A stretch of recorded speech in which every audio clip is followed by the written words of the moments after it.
Hey everyone, we've got one more week in the month of April, and today we're going to be talking about the transports that have already reported earnings this last week. Now, we've still got a couple more rail companies to go and one more trucking company within large cap land, and then there'll be shippers that aren't large cap. But I love to watch the rail companies and the transport trucking companies because they give fantastic intelligence on macroeconomic data. And I like to then just look at that versus what economic data was actually reported and then make a view of how to think about my own macroeconomic views and what might be going on. I also use this information to contrast against the industrials and what they have to say so that I can see if anyone's saying something strange, so to speak. I don't have, let's get into it. Past performance, not indicative of future returns. On this episode, I don't have any skin in this game whatsoever other than to watch it for the macro data. And yeah.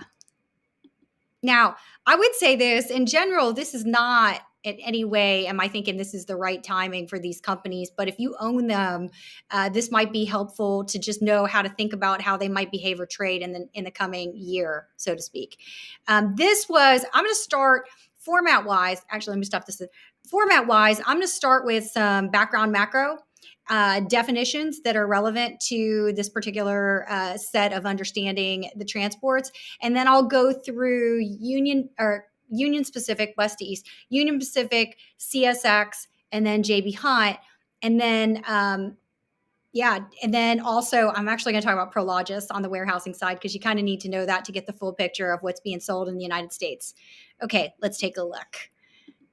First, with PPI, this is the context going into the quarter. We're seeing PPI, producer price index, fall, not increase. And this is kind of relevant because everybody is so laser focused on inflation, and CPI, which is the inflation number, is not a lead indicator. PPI is a lead indicator. PPI is what is going to tell you what the production costs were. And as we know, goods production cost from the March quarter fell precipitously. Services is also declining 25 basis points on the quarter. Now, what's that look like on the year? You got to dial it back. The zero line would be year over year declines in price. As we can see, the increase fell off at a high of March 2022. And while we've still had decreases, it hasn't been nearly the point for the last few quarters. If anything, PPI has just been falling off a cliff. And you're seeing, especially in raw material prices, that even be greater. Now, I want to show you this. There is a little baby blue line here, but look, I'm one girl trying to make these slides. So that is what it is. This difference, this delta right here is food, energy, and trade services removed from the inflation number for producers, okay? So the bulk of this big increase here during March of 2022 was coming from food, energy, and trade. We've seen energy prices fall out the bottom since that high that we got once the war was declared, and so forth and so on. Now, they do actually in PPI give you a breakout, and a lot of people ignore this breakout. I think they shouldn't if they're going to scream at the top of their lung inflation all the time and therefore raise rates because of it. This is actually PPI processed goods. So this is final goods. And then they also provide for you unprocessed goods, and then they give you a bunch more detail. And the processed goods number actually shows the opposite of inflation. This as of this last quarter, it's been falling off like crazy since November of 2021. Little blip during the Ukraine crisis, but we've just been seeing it go straight down. That's processed goods for intermediate demand. Okay. On unprocessed goods, this is what it looks like. We're already in a deflationary period. So what's happened, and we've seen this across pretty much all of the consumer products people, is that you've seen pricing go through because that comes at a lag, but their costs have actually fallen out the bottom. So there's been a lot of profitability that probably people didn't expect, particularly in consumer staples, but we'll start to see it flow through to other parts of the economy. Right here, the last thing that I would show you is this. This is PPI for services. You're not getting nearly the same kind of fall, and that just has to do with labor costs and what's going on there. It's still inflated year over year. So if it's confusing to anyone, why the focus on employment, it really is this right here, okay? Goods have fallen off. Now, the nuanced picture that we then get from the transports becomes incredibly interesting for how to think about the US economy. Because if good prices are following according to PPI, then what is exactly going on? What's the nature of that mix? Is it regional? What's going on? And that's what the rails end up telling us, as well as the trucking companies. Now, let's get into that really quick here. There's a couple of definitional words you'll just need in order to navigate these earnings releases. The first is, I want you to know this definition word, bulk shipping. Okay, what is bulk shipping? Two types of bulk shipping. You've got dry and you've got wet, but it's essentially between dry and wet everything that trades on the CME, on the Chicago Mercantile Exchange. But the rails obviously cannot carry wet because that's very dangerous. Once you look at what it is exactly there. Fruit juice, they will from time to time carry if it's already packaged. So they do packaged goods in part of the number, but it doesn't show up in the bulk shipping portion. Okay. The wet, here's the most of the wet, gasoline, petroleum, etc. That's done via pipelines and other ways. Coal will be the only portion of energy. So we watch the rails very closely for the price of coal. Now, the other little SAT vocab word you're going to need is intermodal. Okay. Intermodal has to do basically with those large containers. Okay. So intermodal is when you take stuff and you stick it in a big container and then you ship it in more than one format of shipping. For instance, it goes on the truck from your warehouse and then it ships out overseas, or other way around. It's shipping from overseas in a container and then coming by truck to the middle of the country. So here's a definition. It's shifting things from vehicle to vehicle. Rail intermodal, therefore, would be the transportation of shipping containers and truck trailers by rail. Okay. So intermodal is all about getting stuff from one part of the country to the other part of the country. Now, last little background information that I always give before I do these transports. Who ships what? Union Pacific is all about the West Coast. CSX is all about the East Coast. Then you have Norfolk Southern that comes down the middle and gives you a little bit of intelligence on what's going on there. I want you guys to realize that this stuff all dates back to ages, to the very beginning of the rail lines. And that's why you'll see that when we say West Coast, we're really talking about the Midwest and on to the right, onto the left, onto California, and then the other side splits to the East Coast. Okay. Now the West Coast is going to be intermodal shipping from Asia. The East Coast is going to be intermodal shipping coming from Europe and parts of Latin America, Brazil, etc., vice versa. Okay. So very important to understand the maps. All right, let's get into it. Union Pacific, revenue up 3%.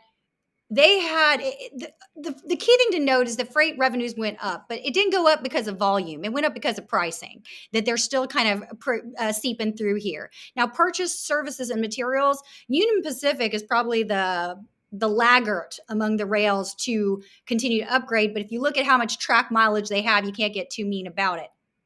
But nonetheless, purchase services and materials is the thing that did them under, such they ended up flat for the quarter. They got some operational things that need to be done because they had to outsource. Now, some of this had to do with the labor issues that we've all come to listen to across the country. They are actually at this point not thinking there's a recession, though, strangely enough.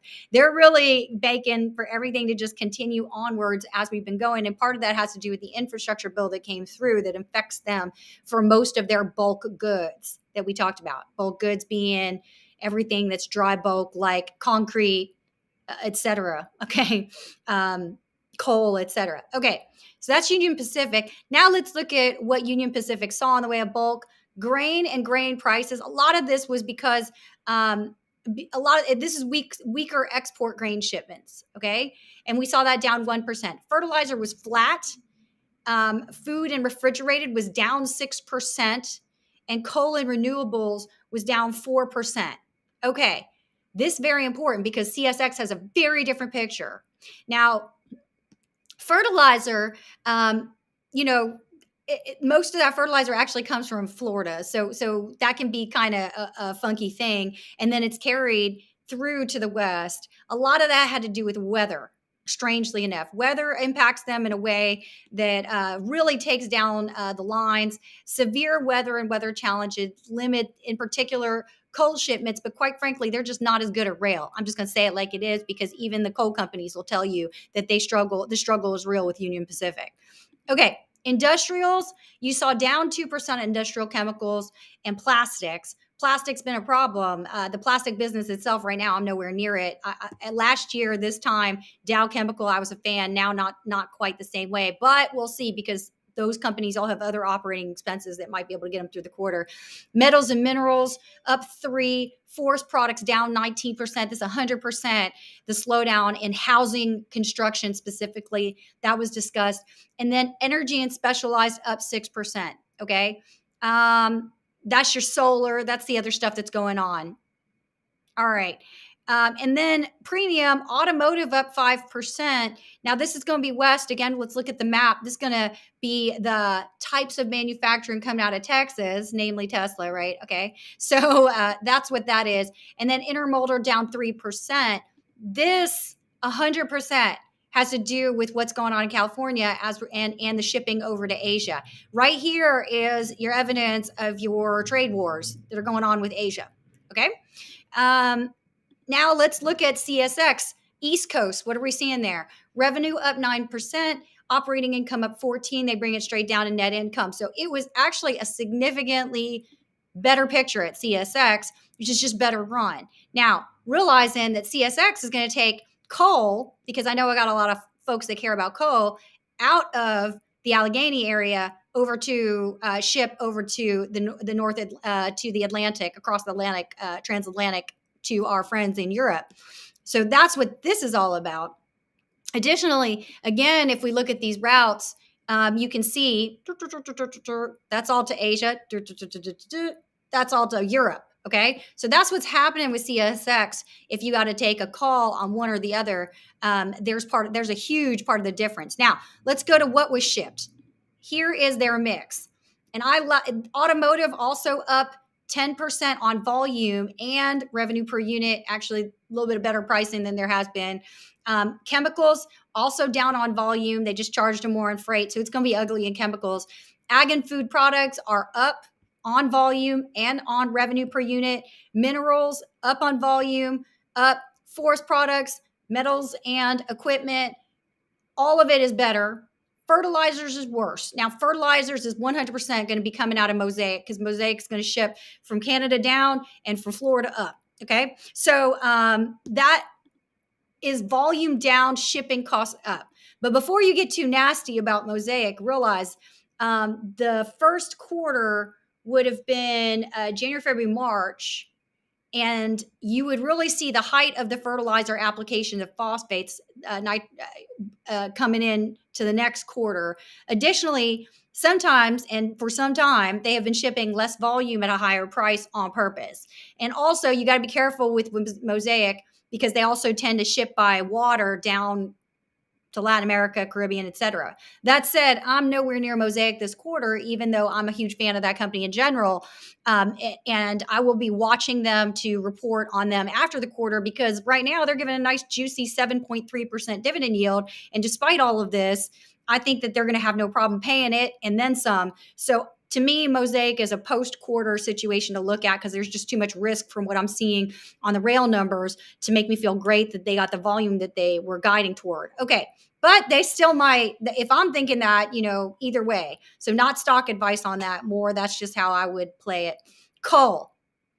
A lot of you guys care about coal. Some of you asked me about coal. Coal volume was up 19%. They didn't necessarily charge more per unit. So you end up with a 19% change on coal. East Coast coal did well. All right. I had a question on my Twitter, and people asked me, like, what do I think of Consol, since I've been such a big fan of Consol? I'm still a fan of Consol for this reason, because their coal, even though they do have stuff in the West, in the Wilmette Basin area, most of their coal comes from Allegheny that's being shipped out over to the transatlantic. And also their coal goes to supplement Southern companies and other electricity companies down the eastern seaboard. Now, nat gas prices have come down dramatically.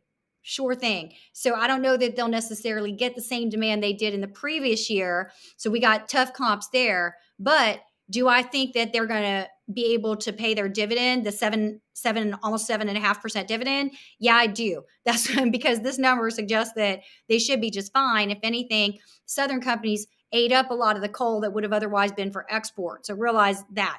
So we'll see that coming out, but realize you got to get past Peabody's earnings report, which comes out next week, Console the next week. That's why I'm also not in coal right this minute, because I can't tell what's going to happen with Peabody relative to anything else. And then the steel area just hasn't really picked up yet. That would metallurgical versus thermal coal. So that's the quick update on that. But East Coast coal is doing really well. The other company that has East Coast coal exposure is Arch, but that's going to be not coal for energy. It's mostly coal for making steel. Okay.